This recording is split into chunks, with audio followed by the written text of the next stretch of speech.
শেরপুরে এবার প্রথমবারের মতো সিয়াসিড আবাদ করে দৃষ্টান্ত স্থাপন করেছেন শিমুল মিয়া নামে এক কৃষক। তিনি জানান, স্বল্প খরচে লাভ বেশি হয়। তার সফলতা দেখে আগ্রহী হয়ে উঠেছেন অনেকে। জুবাইদুল ইসলামের তথ্য এবং ছবিতে ডেস্ক রিপোর্ট।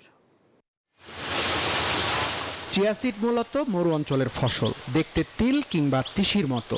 একসময় উত্তর আমেরিকায় চাষাবাদ হলেও পর্যায়ক্রমে সেটি বিশ্বের বিভিন্ন দেশে ছড়িয়ে পড়ে।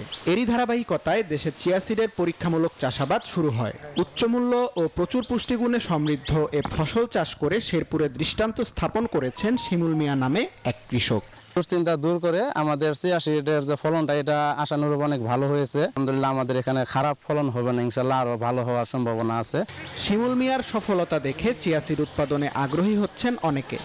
আমরা এইটুকু করে করছি যে আগামীতে আরো আগায় চেষ্টা করবো, বেশি করে করবো।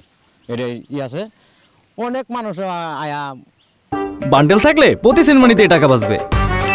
বিকাশ সেনমানি বান্ডেল কিনে জিতুন প্রতি লেনদেনে। দেখতেছে, শুনতেছে, দেখা মেলা মানুষে কইতাছে যে বিজু নাইক্য আমরা করবো।